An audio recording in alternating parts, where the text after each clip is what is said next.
Hello दोस्तों, welcome to listen to Seema.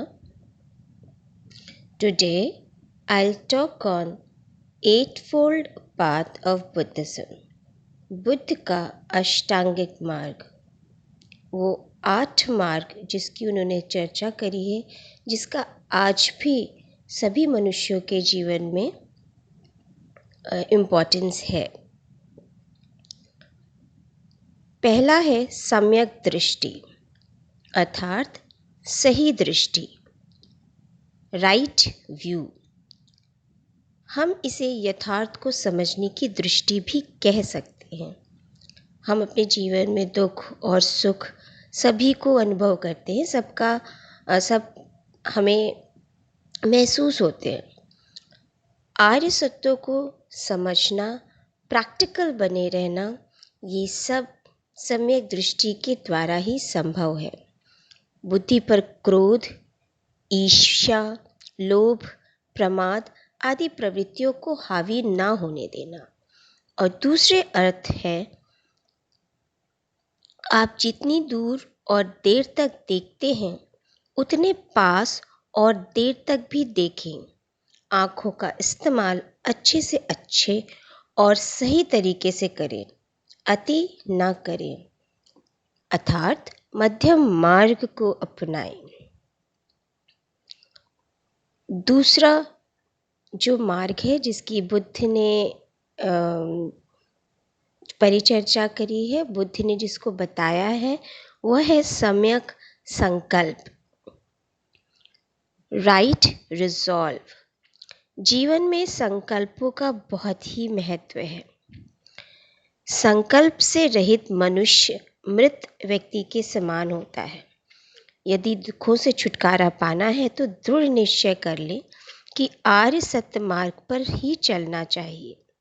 मानसिक और नैतिक विकास की प्रतिज्ञा करना ही सम्यक संकल्प का ध्येय है। तीसरा मार्ग है सम्यक वाक्यम, राइट स्पीच। जीवन में वाणी की पवित्रता और सत्यता होना आवश्यक है। यदि वाणी की पवित्रता और सत्यता नहीं है तो दुख होना बहुत ही स्वाभाविक है और उसमें होने में ज़्यादा समय भी नहीं लगता है। वाक शक्ति पर, अपने बोलने की जो शक्ति है उस पर नियंत्रण रखना।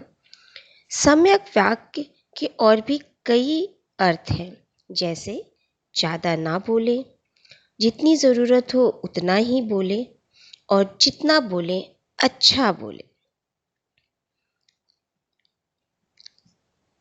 सम्यक कर्मार्थ, राइट एफर्ट, या सम्यक प्रयत्न। इसका अर्थ है कि कोई भी हानिकारक कार्य ना करें, और दूसरा ये कि किसी भी कार्य को हाथ में लेकर उसे कुशलतापूर्वक करने का प्रयत्न करें, उसे कुशलतापूर्वक खत्म करने का प्रयत्न करें। सफलता प्राप्त करनी है तो सुंदर कार्य करें और कर्मों का ऐसा चयन करें कि जिससे आप आगे को बढ़े, आप प्रगति को लेकर आए। कुशलतापूर्वक और सुंदर तरीके से कार्य को शुरू करें और उसी तरह से ही उसका समापन भी करें। किसी भी कार्य को अपूर्ण अवस्था में ना छोड़ें। सम्यक आजीव, राइट लाइवलीहुड। गलत, अनैतिक या अधार्मिक तरीकों से आजीविका को प्राप्त नहीं करना, यही सम्यक आजीव है। यदि आपने दूसरों का हक मारकर या किसी अन्य अन्यायपूर्ण उपायों से जीवन में साधन जुटाए हैं तो इसका परिणाम तो आपको ही भुगतना होगा। इसलिए न्यायपूर्ण जीविकोपार्जन आवश्यक है। अनैतिक तरीके से अपनाया आजीविका कभी भी अर्जित नहीं करनी चाहिए। सम्यक व्यायाम, राइट एक्शन। इसके 2 अर्थ हैं। पहला ये कि ऐसा प्रयत्न करें कि शुभ की उत्पत्ति हो और अशुभ का निरोध हो। शुभ कार्य करें और अशुभ कार्यों को छोड़ दें। जीवन में शुभ के लिए निरंतर ही मनुष्य को प्रयत्नशील रहना चाहिए।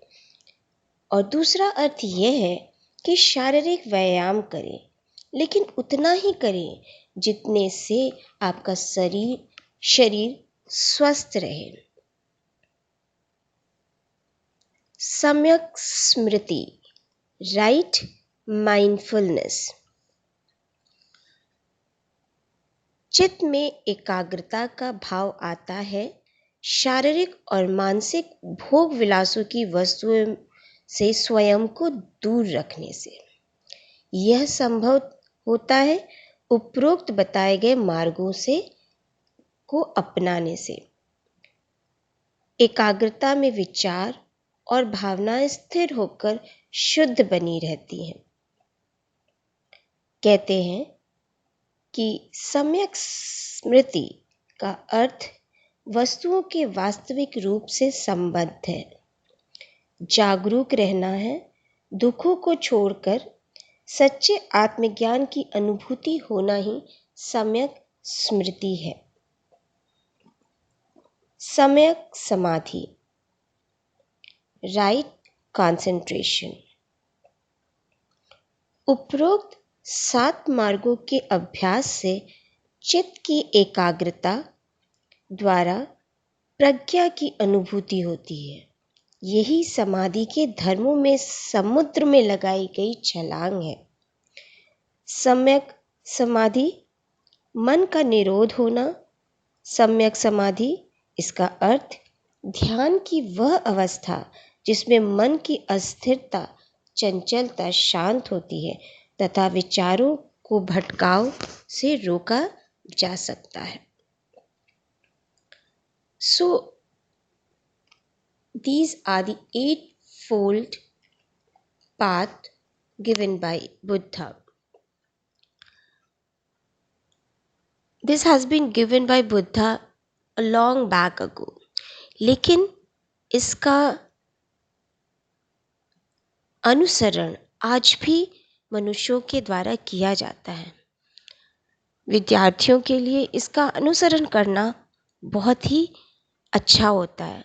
और विद्यार्थी ही क्या, प्रत्येक व्यक्ति अगर इन 8 मार्गों का, अष्टांगिक मार्गों का अनुसरण करे, अपने जीवन में इसको अपनाएं, तो वो प्रगति की ओर ही जाएंगे। At last, I would like to say, if you wish to follow the 8-fold path, it is to be ethical in words, deeds, and thought. Be good, kind, positive, and moral person. Banish negativity and bring happiness. Focus all your activities and you will be the most happiest person, most productive person. You will see that after applying these 8 paths, you will go where you want to be. You will get your all work done and you will feel the inner happiness. Thanks. आज के लिए इतना ही। हम फिर मिलेंगे with a new topic. Till then, keep listening to Listen to Seema.